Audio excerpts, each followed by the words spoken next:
Hey, what's up, everybody? It's your girl Jacques, and you are listening to the Audio Flow. Happy February 28th. I know that's not really officially anything important, but it is the last day of February, and I can't believe that we are already a day away from March 1st of 2017. I always think that because February is the shortest month, once February is gone, the year is practically over. So you'll blink your eyes and we'll be at Christmas or something like that.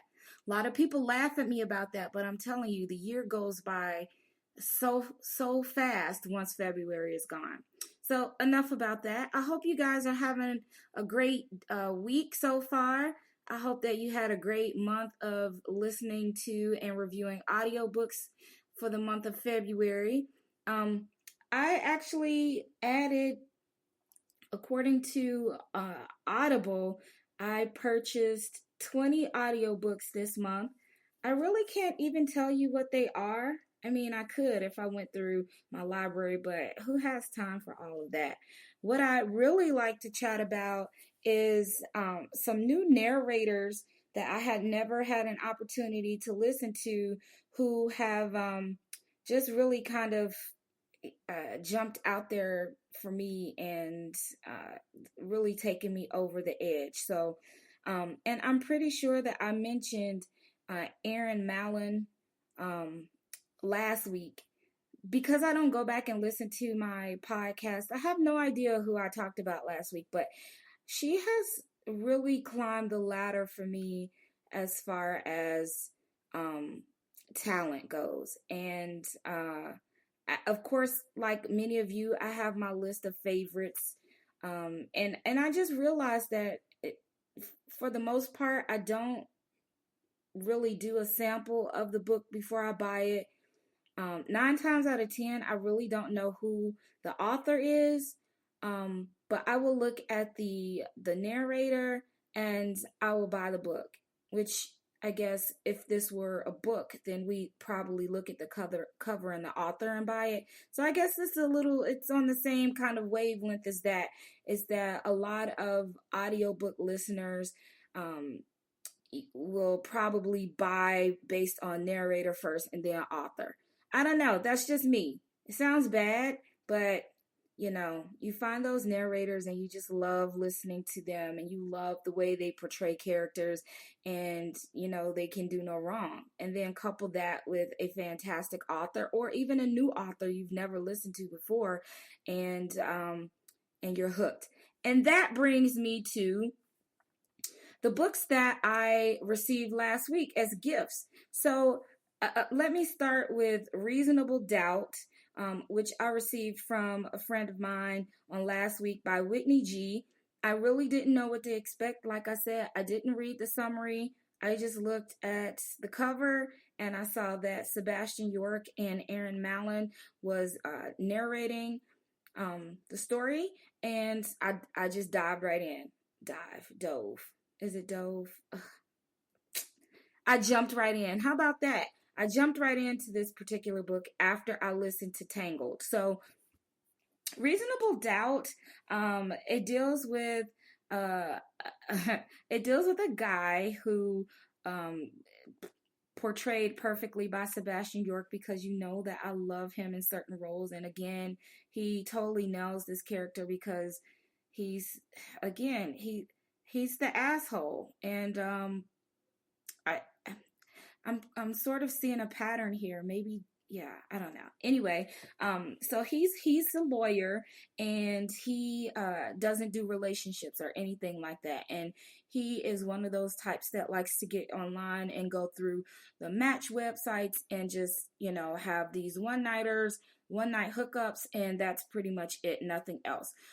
He has a relationship with a person on a law website where they interchange information. And on this particular site, lawyers get together and they ask questions about how to proceed with cases. What's your thought on this? So it's kind of a mentoring type thing. But he has this communication with a person that's on the law chat. They've never met, but they've developed this relationship kind of friendship and flirty and things like that. And so because they have this thing going, he really wants to meet her, and not just meet her, he wants to meet her, and it just never happened until, again, no spoilers, until it happens and they meet. And I can't tell you what happens when they meet, but it's such an interesting story, again, because I find myself really drawn to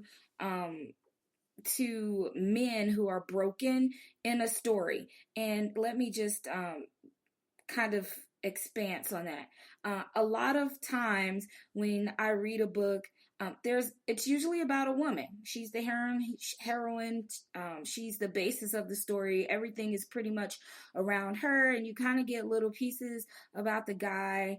But in this particular story, what I really enjoyed about it is that 95% of the story is really about him, because we only know a little bit about him. We don't know everything. And as the story continues to play out, then there are some things that are revealed to us and things like that. And so the focal point becomes, who is this guy and what's his story? And it's just portrayed very, very well. It held my attention. And again, Sebastian York does a good job with these type of roles. The only downside to this is I don't really know how early this particular book was in his career, but and I don't know how narrators get through long spills or lines and not get the dry mouth. And it sounds weird, and I just want to say they should probably drink some water right there, because it sounds like they're going to get the dry mouth. And he has that a lot in this particular story. Does that change my review of the book? No. It just tells me that he probably should have had some water and maybe paused it or something. I don't know. And so you can hear that during the audiobook. However, again, the story is really good, and he really knows how to play those characters and come across as kind of this cocky guy who just really irritates you because everything is about him. But then I don't know, you just kind of you're attracted to it for some reason, even though you want to punch him in the throat a couple times. But it's so sexy, and I don't know what that says about me. So try not to psychoanalyze me. I promise. It's just because I like that character in fiction. Wink. So again, Aaron Mallon, because I've been on an Aaron Mallon kick for, gosh, the last couple, probably the entire month of February. I feel like I can listen to everything that she puts out.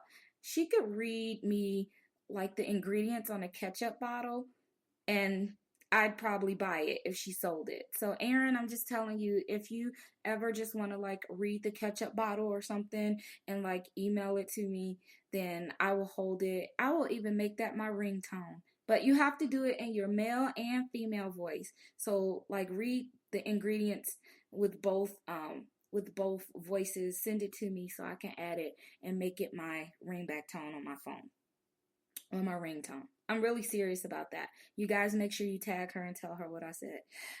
But in this book, Turbulence, so she plays a character, and gosh, I can't tell you again. You guys just need to go look it up so you can see what it's about. But she plays the female lead in this particular book, and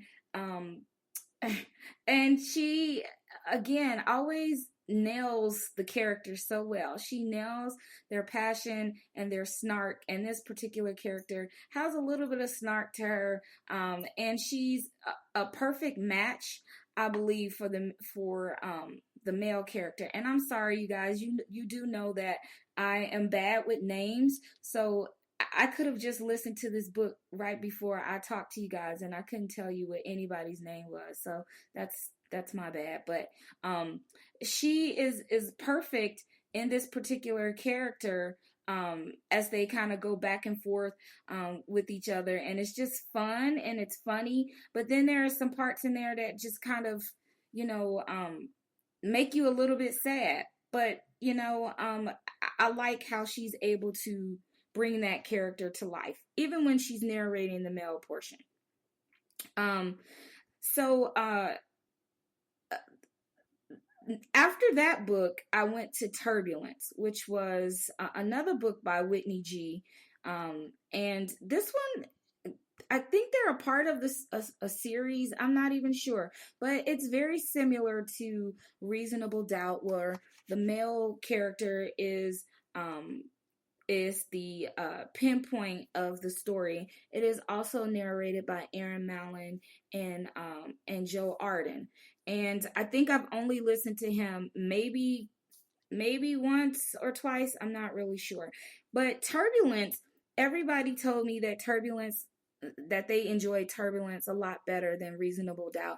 And in all actuality, I enjoyed them both because I do enjoy things that deal with the law. I think the backstory for Reasonable Doubt was very interesting. As some things play out again, I can't tell you about that, but I really enjoy the law concept, and it's probably because in my former life, way back in the day when I was younger, I wanted to be a lawyer. Or it could be just my infatuation with old shows like LA Law. Yes, I just dated myself, so I'm sorry. But so yeah, I mean, I enjoyed Reasonable Doubt, and if you like a good kind of drama that incorporates some law things and some good sexiness, then you should probably pick up that book. But back to Turbulence. So right after Reasonable Doubt, I jumped right into Turbulence because again, I was on this kick. I'd never listened to or read anything by Whitney G, and Reasonable Doubt really captivated me. So of course, I had to pick up the next book. Turbulence deals with as you can probably tell from the title, it deals with a pilot and sort of the airline industry. I really can't give you a lot of information about this book without spoiling it for you, but basically it's about another cocky guy who's just a total jerk, and he is an airline pilot. And again, he has this attitude that, I can do whatever I want. And I don't know if that's the thing, because I really don't think all men are like that. But it's fun to read and listen to them in books. I mean, but in real life, I wouldn't stand for that. No, I wouldn't. But he's a pilot, and everything for him is getting laid and flying, and that's pretty much it. There's nothing else to it. He ends up at some party. There's a flight attendant who's involved, and they kind of meet up at this party that her friend sends her to because, again, she needs to go out on a date, which everybody knows what that means, is that she needs to get laid. I said this before. When somebody tells you you need to go on a date, they're telling you you need to have some pipe laid. So anyway, so she goes and she meets up with Jake. And I really want to tell you this funny part of the story because she has several jobs. She's a flight attendant, and then she works at this really nice condominium, I think like on Park Avenue, where she cleans and things like that. And Jake is kind of odd. I don't say he's like OCD, but he has some type of issues or whatever. And so they meet up, and I promise this is the only part I'm going to tell you because it was just so hilarious. So they meet up, and she's like, my place or yours, because they're all hot and heavy on the roof, and what's about to go down. And so he's like, well, I don't live too far from here. And she's like, me either. And so they get in the Uber or the taxi or whatever vehicle they get in. And no, he's driving. And she's directing him how to get there. And she's like, make a left at the light and, park here because this is where you should park. Or no, don't park here because unless you live here, the doorman doesn't like it. And so he parks and they go in. I really can't tell you the rest, but you'll know it when you get to it. And it was just the funniest. Oh my God, Whitney. That was like the funniest scene ever, was when they get to the house. And I think I cried. I died laughing.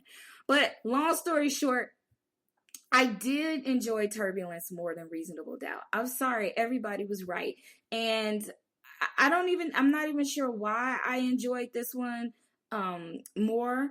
I think the story with Jake was really interesting. It wasn't something that I expect. Actually, the whole book was just unexpected. Like, it was like, what the yeah, it was like gave me the WTF moments because toward the end I was like, yeah, I never saw that one coming at all. Like I didn't. Um, the other parts that I liked about this book, which is oddly enough, is that they kind of have this relationship, and it's more like we're just gonna meet up and screw, and let's find this terminal here, and we're gonna just go into this cafe. Nobody comes around here, and blah blah blah. So it gives a whole new term to the Mile High, which I would probably just call airport antics, because it just sounds cool. So there's a lot of that going on. Really, really good sexual scenes, but also some really good things that deal with some emotions, some strong emotions. And also I love that that the chick in the book. Why can't I ever remember the girl's name? I promise you guys, you would think that I lost some brain cells somewhere when I was like younger or something. But her name is Jillian. So yeah, Jillian also writes a blog. So for all you bloggers out there, yeah, we should probably blog. You should blog after you listen to this book, and you'll see why. But anyway, this book actually released in 2016, so I'm a little bit behind the times. I did find out that I needed to get the next book, which will probably be one that I review for you guys on next Tuesday. Okay, moving along. So, Royally Matched. I'm not even sure if I went over this with you guys. It did release last week. It is narrated by Shane East and Andy Arndt. So we have Shane returning again with that luscious British accent, and also Andy with her version of a British accent. And what I love about this particular series is I don't watch TV that often, but I do watch the Royals. And so listening to this kind of gives me my Royals fix. And it just, some of the characters remind me of some of the crazy things that they do on that TV show. And so I waited up until 1:00 in the morning for this book to release so that I could start it, because I'm all about Prince Henry.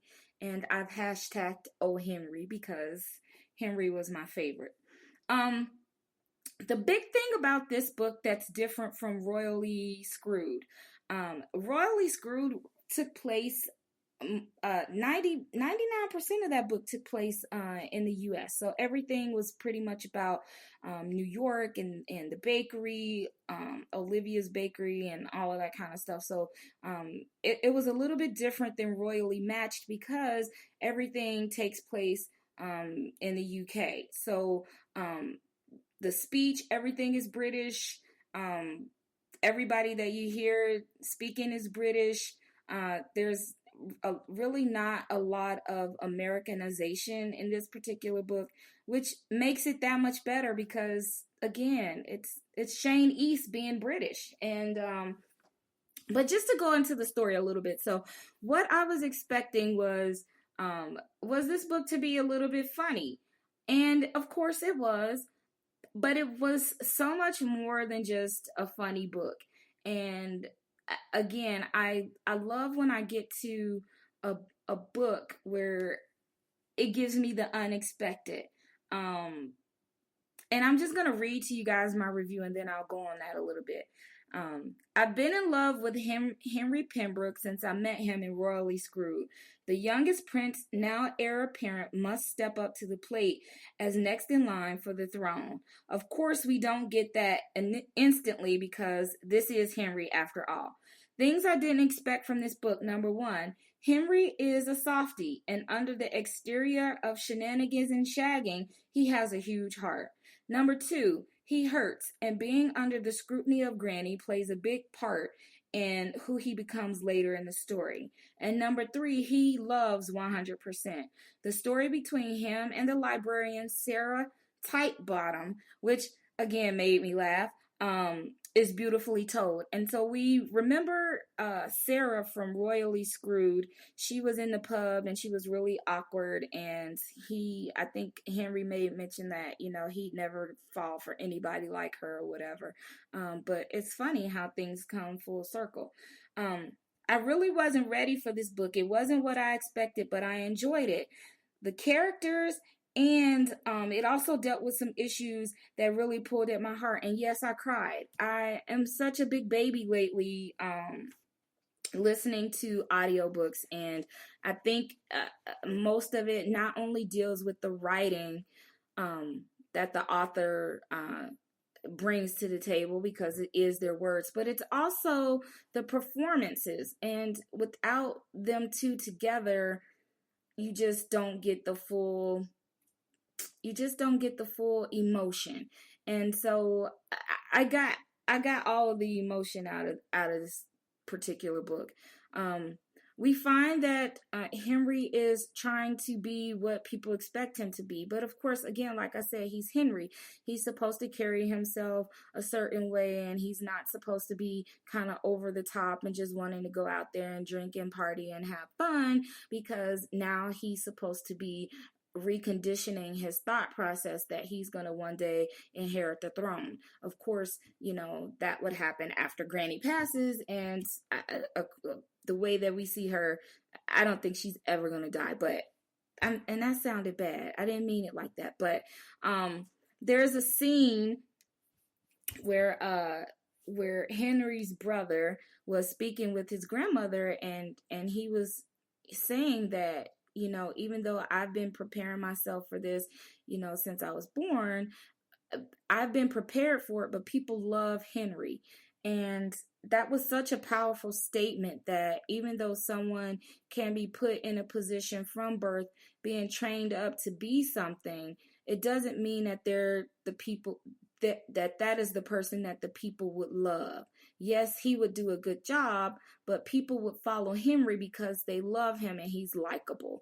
And that was such a powerful thing, because if you relate that to real life situations, you think about somebody who may have been in a position, either in a job or something like that, and they've been training for it all their life. If they don't know anything else, because this is what somebody told them they needed to be. But when you find, or you put somebody in a place where they're relatable, or they're easy to talk to, or they're down to earth, they're personable, then it's a totally different concept. And this is the Henry that we see in this particular book. So again, I kind of rambled on about that, but Sarah, the story is basically about a reality show called Matched, and they do a royal version, and Henry signs up that he's gonna to participate in this particular show, and they're gonna pick these women, and he's supposed to pick from them who's gonna be his mate, or princess, or queen, or whatever you call the person who gets married to the prince. The princess?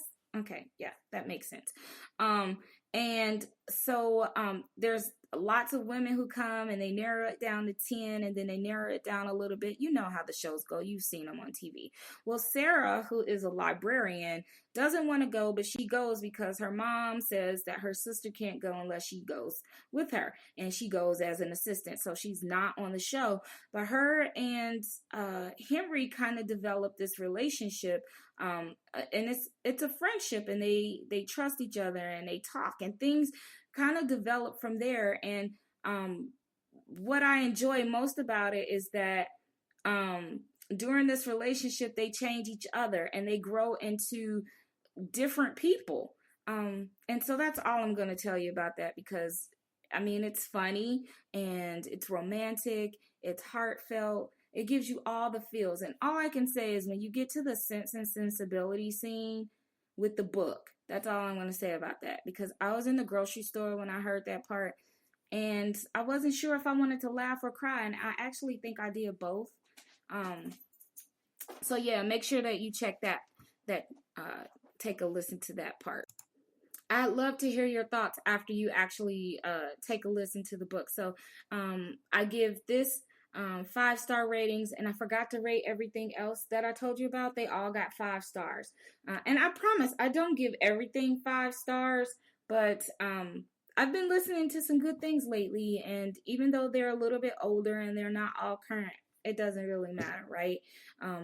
Audiobooks don't go out of style. Great pacing in Royally Matched. Great pacing in Turbulence, as well as Reasonable Doubt. I think I did tell you guys that I finished Tangled.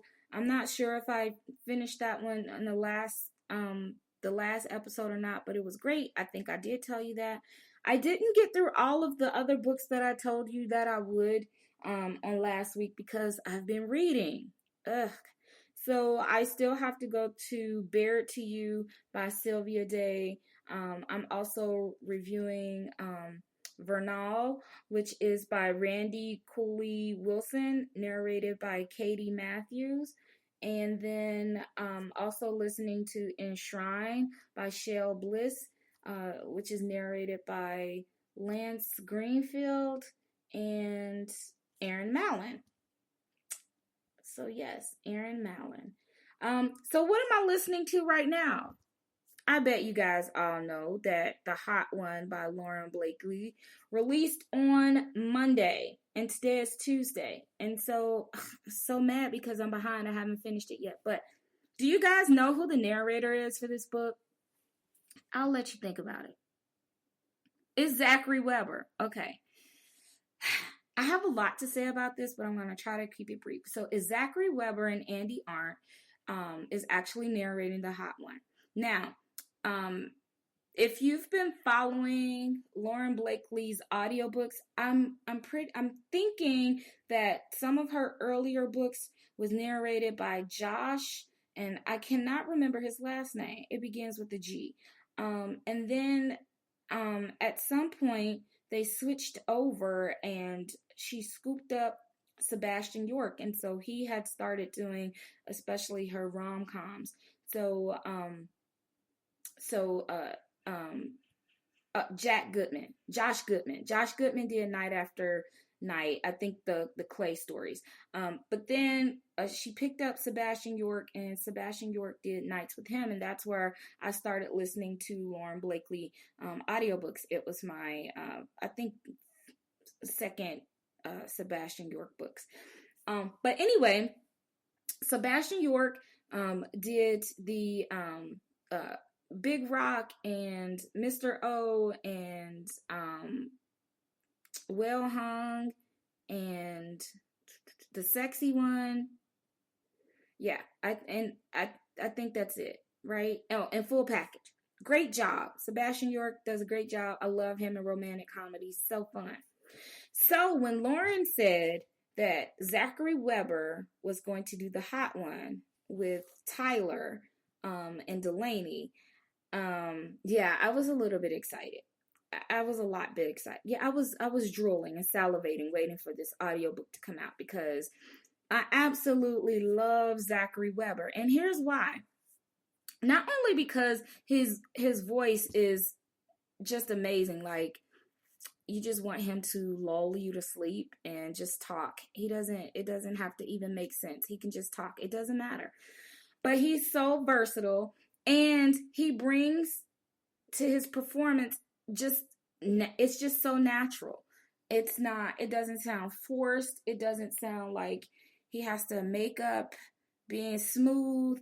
He laughs like, the character is saying something, and you know how we talk and we kind of laugh through it, and he does that. And it's like, I'm pretty sure nobody tells him to do that. It just comes because I think he feels he's in character. And from what I can tell, when you're an actor, whether it's audio or whether you're on stage or you're in a movie or whatever, you bring forth some natural things that you can't really learn. And that's what I get from Zachary Weber pretty much in everything that he does, but specifically with the hot one, Tyler is absolutely fantastic. He's funny, and he's an entertainment lawyer, the guy in the story, and this is a second chance romance. So he has a previous relationship with the main character Delaney, and his goal is, I want to get her back. And so here we have Tyler, kind of doing all of these things to see if he can win her back. And he's talking with his cousin Clay, who we meet way, way, way back in some of Lauren's previous books. And just him doing the characters for both of them is just hilarious. And I just wrote on Lauren's page about a scene that Tyler and Clay have together, and Tyler's asking his cousin for some advice about Delaney, and he's like, "Look, man," and trust me, I can't narrate. I'm not being him, so you're just gonna have to buy it. But he's like, there are these kind of guys, there are these kind of guys, and you're a man. And he was like, so the main advice that I can give you is don't be an ass, be a man. And just listening to him do Clay and Tyler at the same, I mean, I don't know. I can't even wrap my head around how awesome this audiobook is. Um, and then we have Andy, who is Delaney, and she always does such a good job, especially when she has to narrate for several women, because you can always tell the difference between who's speaking. I think that's um, a really good trait to have when performing, is that I can tell the difference. I know when Nicole is speaking, I know when Penny is speaking, and I know when she's Delaney. And even though it's just her, I like that she differentiates and gives them a little something different. And so that's really important. I haven't finished the book yet, the audiobook. I read the book, so I know how it's going to go.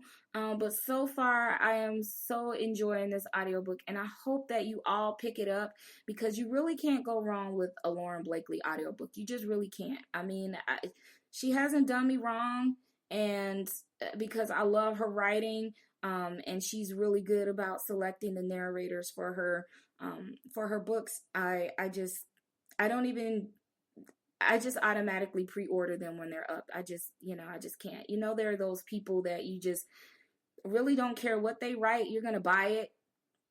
I mean, you care. Maybe I shouldn't say it like that, but you enjoy them so much that you make sure that everything that they write, you're right there, not only supporting, but you're sharing it with other people and kind of encouraging them to also read it or listen to it. So again, I just got to about the middle.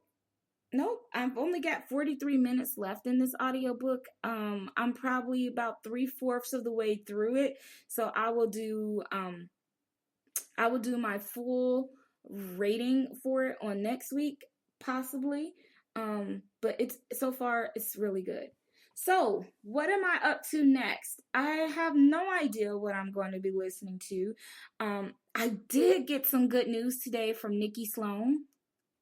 I think so. Last week I told you guys that I finished 3 Simple Rules. I think it was last week. It had to be, because I finished it last week. And so I was like, okay, Nikki, when is the next book coming out? Because, we're kind of stuck in limbo now, because we finished the book and it was hot as I told you guys, it was hot, and I need the next book. And I'm not going to read it because it's not going to have the same effect for me, because, I mean, it needs to be hands-free. So take that how you want it. But great news, Nikki said that the second book is in production, and it's going to be narrated by Muffy Newtown. So they made that it is in production. It is Peyton's story, I believe. And so I want to say it's that one, but it might not be. I don't want to get it wrong. Is it 3 Dirty Secrets? I think it's 3 Dirty Secrets. Yeah, I think it's 3 Dirty Secrets, but Anyway, it's in production. I don't know how long it's gonna be, but I will keep you updated. And maybe, just maybe, we'll get Nikki on the podcast so she can give us the inside scoop. And maybe, just maybe, we can get Muffy Newtown on here as well. So if you are interested in having both of them on the show, then you know what you should do. You should just do a hashtag and say Team Nikki and Muffy. And if you hashtag that, maybe they'll see it and I can get them on the show. I don't really have anything on my wish list. I have no idea what I'm gonna be listening to next. I just have no idea. I just don't know. So if you're listening to this episode and there's something that you listened to and it just blew your mind and you loved it so much and you think that I would enjoy it, please drop me a message on Facebook. I'm at Audio Flow. Also on Twitter at _audio_flow. I'm also on Instagram at the audio flow. Yeah, that's me. I'm pretty much everywhere. Just let me know what you're listening to, what was good. Tell me what wasn't good, because I think it's important for us to kind of look at the spectrum from both sides. So if there was something that you didn't care for, whether it was the story or maybe the performance didn't really live up to your expectations, it happens. And I think there's always an appropriate way to kind of state that and give constructive criticism and not bring anybody down. So that's really important to me. But I'd love to hear your thoughts on any audiobooks that you're listening to, any ones that you're patiently awaiting for. Let me know about it. All right, that's all I have for you guys today. I hope you have a wonderful week. And until next time, you've been listening to The Audio Flow with Jacques, and keep listening.